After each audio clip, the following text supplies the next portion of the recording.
నమస్తే, welcome to మా Telangana news. Nirmal జిల్లా తానూరు మండలంలోని దౌలతాబాద్ గ్రామంలో గురువారం అధికారులు ప్రజాపాలన కార్యక్రమాన్ని ప్రారంభించారు.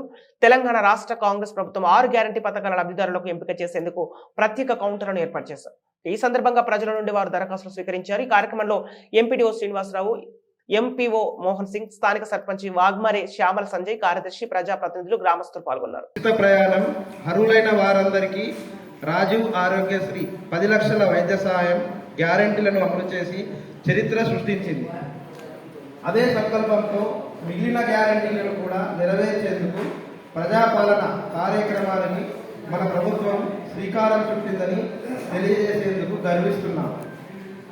చివరి వరుసలో ఉన్న పేదవారికి కూడా సంక్షేమ పథకాలు అందినప్పుడే ఈ రాష్ట్రం, దేశం అభివృద్ధి చెందుతుంది.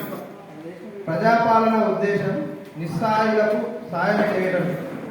స్వయంగా ప్రభుత్వమే ఇవాళ మీ ఊరికి, మీ ఇంటికి వచ్చింది. మహాలక్ష్మి, రైతు భరోసా, గృహజ్యోతి, ఇందిరమ్మ ఇల్లు, చేయూత పథకాల కోసం అర్హులైన ప్రతి ఒక్కరి నుంచి దరఖాస్తులను స్వీకరిస్తుంది. ఈ మహత్తర అవకాశాన్ని మీ అందరూ సద్వినియోగం చేసుకుంటారని, ప్రజాప్రభుత్వం తలపెట్టిన సంక్షేమ యజ్ఞంలో భాగస్వాములు అవుతారని కోరుకుంటున్నాం. కృతజ్ఞతలతో మీ రేవంత్ రెడ్డి, ముఖ్యమంత్రి, తెలంగాణ రాష్ట్రం.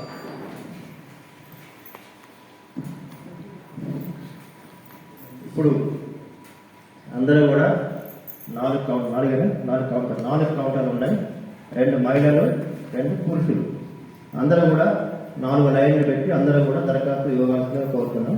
ముందుగా అయితే ఒక దరఖాస్తు, ఒక పెద్ద మనిషి